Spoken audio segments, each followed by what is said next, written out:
After husband's death, widow finds old suitcase. He hid from her for over 50 years. Margaret discovers something that makes her reevaluate her entire life when she is still figuring out how to deal with her husband's passing.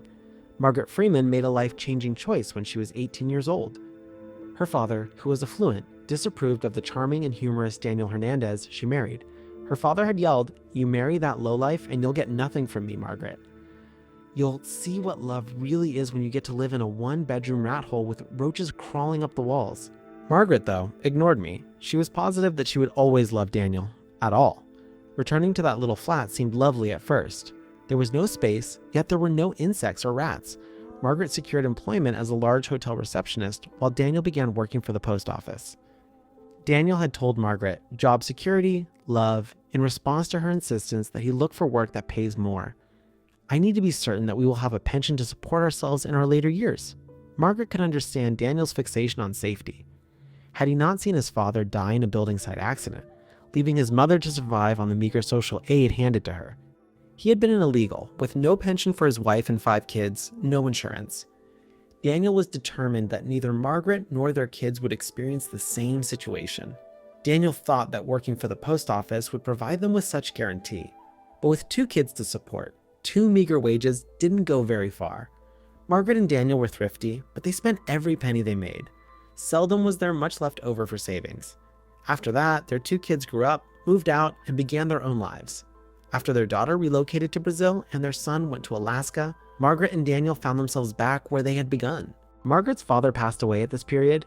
It would seem that neither time nor Margaret's happiness had softened his heart, and he bequeathed his whole enormous fortune to his youngest son, who was free from any guilt. Daniel was inconsolable. With bitterness, he remarked, "This is what loving me cost you, Margaret, the life you deserved." "No," Margaret firmly replied to him, "I wouldn't trade what we have for all the money in the world." However, after 38 years of marriage, Margaret began to worry if Daniel still loved her as he became quiet and aloof. Daniel then began working longer hours at his job, a lot of overtime. "This new mail with overnight delivery is it. It must be resolved around the clock," he said. Margaret, too, noted that Daniel smelled different when he got home at 2 or 3 in the morning. Margaret never cared for lily-scented soap, but he smelt like lilies. It brought to mind her paternal grandma as someone she had never warmed up to. Daniel no longer made love to Margaret unless it was the weekend, and he smelt like flowers. Margaret first convinced herself that it was all in her head, but nothing changed. Daniel smelled like flowers, he still returned home every night, and worst of all, their joint account was empty 2 years later. Margaret once attempted to bring up the topic with Daniel, but he became irate with her. "Do my purchases also need to be reported? My money is involved. I merited it." Margaret cried silently every night when he returned home and turned his back on her in the bed where they had conceived their children, and she didn't say anything else after that. Their retirement plans were seldom discussed anymore, and Daniel's overtime left them with little opportunity to address the issues that were seriously undermining their marriage. During the weekends, he would shut himself in the garage and play with anything he could find, only coming out to eat. Margaret had gone from thinking of herself as the happiest lady in the world to believing she was the most unhappy. She felt as though Daniel had never truly loved her, since all of her hopes and goals had vanished into thin air.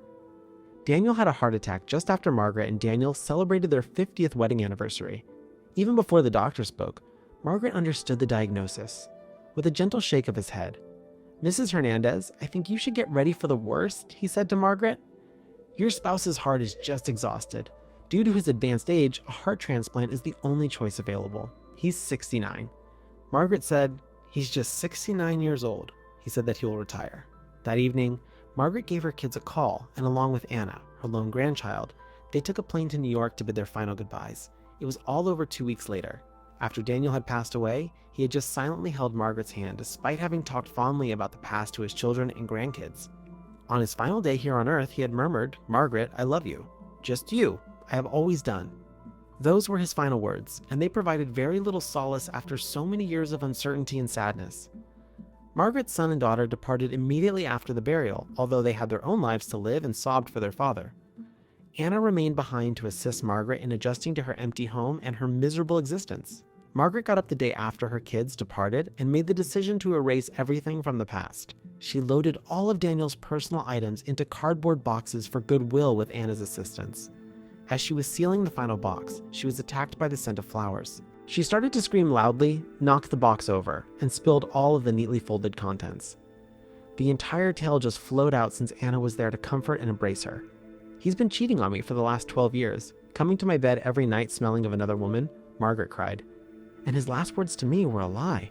Margaret found relief from her suffering by crying and confiding in others. Anna proposed that they take over Daniel's garage as a way to eliminate any remaining pain. Stepping inside the garage, the two women immediately began going through the lifetime's worth of collected clutter. Anna then discovered an ancient suitcase with rusty locks in a corner. She chose to open it first, even though she was going to discard it since it felt weighty. Even without a key, the luggage could be opened with only a hand and an old wrench. "Grandma." Anna let out a gasp. "Please come here." Margaret moved to her granddaughter's side, dropping the tin full of nails she had been going through. The suitcase was open, revealing an old notebook and carefully wrapped bundles of $20 cash within. Margaret gasped. Where did this come from? "This is a lot of money." Anna took the diary open. "Grandma, you really should read this," she whispered quietly. "After you were married, I believe he started saving every dime he could. Yes, this was 12 years ago. Pay attention, I began working the night shift as a sewer cleaner for the NYC sanitation department today. Although it's not an easy work, I have to ensure Margaret's future because the income is far more than my day job."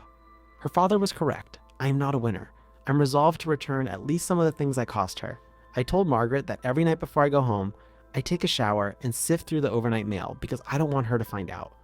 I refuse to bring that filth into our house. Anna was reading Daniel's story of his double life, and Margaret was softly crying. "See, Gran, each month he writes in what he stuffs inside the suitcase. There's around $300,000 in total."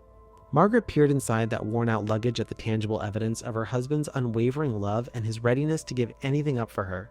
She muttered, "Oh, Daniel, and I wasted so much time and resentment."